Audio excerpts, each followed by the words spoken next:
What's going on, guys? Second Blank here, and I am going to stop commentating for a little bit.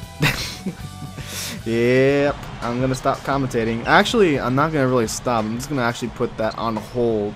The reason why I'm doing that is because I'm noticing lately that I've been doing a lot more sit-down commentaries than I actually do live Let's Play commentaries, and that's actually something I did not want to do, especially for this channel, was to do something like that. Because as much as I would love to do sit-down commentaries like I have been nowadays, I'm much more comfortable with doing Let's Play live commentaries. That's more of my comfort zone, is to do something like that.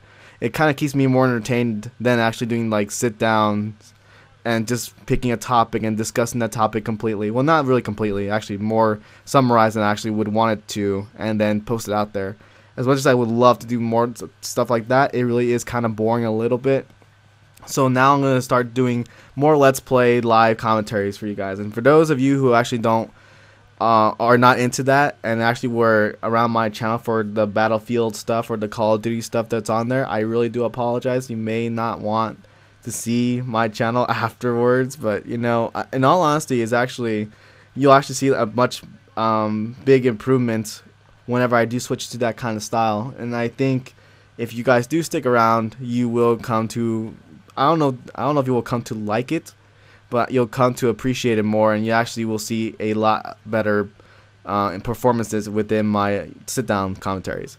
But of course, I'm not going to leave you guys hanging with just like the news of me switching my commentary styles. I'm actually going to give you guys 2 stories of people that I know, and maybe if I have time, throw in 1 more in there about myself. Now, for those of you guys who do not know, I do have an interesting story of friends, right? And these people that I associate myself with are, without a doubt, the most interesting of characters, and mainly because of how their upbringings are. So it's kind of really funny how some of the wildest stuff you hear are from the people you do not expect it to hear that from. And to give you guys an example of what I'm talking about, I know this girl in my school. Now, she is a very funny, outgoing girl, right? Like, she knows all the good stuff, all the latest trends, all that good shit that, you know, them young folks know how to do, right? Because I'm old as shit, right?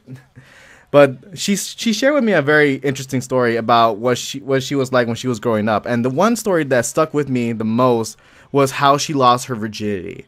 Now, this is a story when she was growing up and when she was actually in the throes of puberty, where she's starting to learn more about her body, you know, learn all these new interesting things that, you know, are kind of taboo or kind of like not supposed to be permitted. But, you know, sometimes we get curious and we start to, you know, venture into things that we may or may not find suitable for most people, right? So I'm going to start putting on nicknames or code names here for these parts. So basically, she was going into the stage where she was finding out more about her lady business, right? You know, the little nya area, if you know what I'm saying. I think you know what I'm saying. But basically, she was trying to figure out how to, well, I guess there's no better way to say it, but to say it. She was trying to figure out how to masturbate. Now, I know you guys are like saying, oh, God, this is going to be hot. Pull out a chair, pull some popcorn out. It's going to be all so hot, right? Well, this may not be one of those cases, because she was basically a brand new person into the world of masturbation, and she was trying to, you know, figure out how her lady business all works, right? So she was basically in the moment of figuring out how it all works, right? Now, when she was, you know, exploring her deepest of secrets, her brand new cat that she had just gotten like the previous month comes into her room, but for some reason she did not know that her cat went into her room, right? And the cat, who was very new, who was very curious about the surroundings, decides to see, what the hell is my owner doing? And actually jumps onto the bed and gets kind of close up to her lady business, right? Now, my friend did not see the cat, nor felt the presence of the cat anywhere or any time during her little exploration of her lady business, right? So she was just in the middle of it, just trying to figure out how it all works. And she did not see the cat nor hear the cat. So the cat kind of like started to see and got curious as to what is going on over there, and why is my owner's yelling and kind of screaming and doing these weird movements around. So it kind of got closer to her, right? And basically, got so close to her lay business that the cat actually decided to do something I thought was pretty ballsy, and to actually strike my friend's lay business with her paw, right? And it actually was such a perfect timing that the cat's paw actually plunged through my friend's lay business, right? Like it went all the way in, and my friend freaked the fuck out because she just fucking felt a sudden rush of something going into this new wondrous place that we will keep taboo and keep secret about. But yeah, and she was freaking out. The cat itself was freaking out because basically its paw just disappeared into this weird place and actually starts to shake around and starts to like move around a lot. And basically what ended up happening was the cat shook, hit, moved around so much that actually broke, well, actually, I wouldn't say, well, it actually technically is broken, but I would say for those of you guys who don't want to hear the technical terms, she basically got her cherry popped by her cat's paw. And of course, she didn't know what the fuck was going on, so she was freaking out. She's like, "Oh my god, what's going on? I'm bleeding. This doesn't make sense. I had my period before, and I don't know what's going on." So she goes and calls her mom over, freaking out, saying what just happened. And her mom got extremely pissed because, you know, basically she lost her virginity to a cat. So she went to go to the emergency room to be sure that all her parts, you know, all of her, you know, nice goodies are, you know, at least intact, right? And to basically, hopefully close this up, it was okay. It basically, pretty much what the doctors told her was, the cat's paw actually did rupture her hymen, and she basically is not a virgin anymore, technically. And once she heard that news from the doctor, that cat had to go, right? Because, you know, how many cats do you think nowadays out there said, you know, yeah, I just fucking took my owner's virginity? Problem, people. Like, so basically, to make a long story short, no cat no more. No, didn't tell anyone else other than me, which was a very, very bad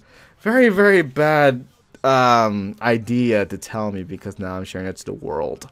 So yeah, I hope she's hearing this. I hope she's mad at me because I like to troll a lot. Troll. Of course, no, I love you. Don't worry about it. Anyway, that's one story I want to tell you guys. Another story I want to tell you is something that happened in my immediate growing up childhood. And this happened actually during my elementary school days or junior high school days. It's one of the two. I don't know how to separate those two. Comments below or in the inbox, tell me how you separate the grades and how you separate titles. But anyway, junior high, 6th grade, I'll say, right?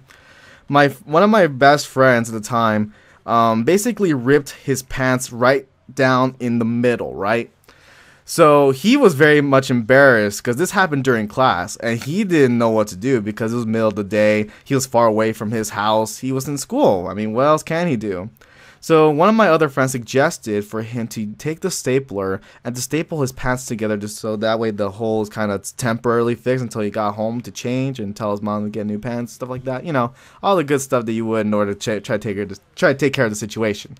So during recess, he goes and takes the stapler and goes into I think it's the classroom closet. I don't know if you guys are familiar with how some schools work, but basically our class had like a little closet thing where we would put our bags or our books or whatever we want to keep secret or want to keep throughout the day in there, and then we get after school, you know, and go home, right? So basically he takes a stapler and he goes into the closet over there and tries to staple his pants. Now, smart guy here doesn't staple his pants like most people would staple things, right? Where you have like the staple head hitting the staple base and then basically staple something together, right? No, what he decides to do is to actually separate the head from the base of the stapler. That way it's only like the staple head you need to staple and then sticks, right? So he thought it was a better idea to do that because there's more room to do so, and all he has to do is just hit the staple head and then it'll stick, right?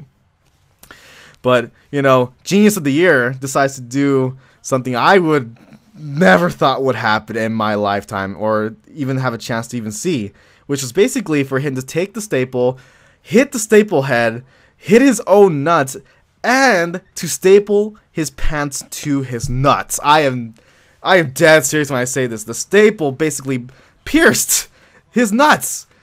And he was shouting, he was freaking out. He was like, "Oh my god, no!" He was like panicking, like, "Dude, what do I do? What do I do?" And we're like, "What happened? What happened?" And then we see like the little like crotchal areas like basically stuck onto his nuts. It's like, what the fuck just happened? And we were laughing our asses off because basically only he would do something like that. Something so stupid as to do something like that, right? So he basically had to go to the bathroom and try to take out the staples. And of course that hurt like a little bitch because it's staples, man. Even though if it's just like, you know, small little pissant staples, it's basically something that's stuck into your skin and you have to take out, right? So we had to find the little stapler removal for him to use in order to take it out. And basically what ended up happening was he had like a little bit of a bleed session in the bathroom with his nutsack. And man, I'm using like really slag derogatory terms here, but it's no better way to say it. It's just to say that. But yeah, so basically he had to like nurse his nutsack with like, you know, those little paper towels like you find in the restrooms, and kept it on throughout the whole day until he got home and told his mom what happened. And of course, he had to go to the hospital to be sure that his nuts were functional and that, you know, he won't shoot blanks later in his fucking life. Needless to say, oh my god, there was some good sized holes in his junkle area, and he had to get surprisingly like, you know, small stitches to try to keep that closed up and try to make it heal and all that good stuff, right? But seriously, the type of people I know is just, I feel like I need new friends or something. I don't know. But anyway, guys, those are my funny stories for you guys. Hopefully that will more than make up for the news I had to give to you guys. And I hope you understand what I'm trying to do here. I'm just trying to make commentating for me as exciting as possible and to make it as entertaining as possible for you and for myself. And I think that way it will make this channel thrive a little bit more. But anyway, guys, I will see you guys later. I hope you enjoy your day / evening whenever you are watching this. This is Second Blank saying peace out. Later, Gators.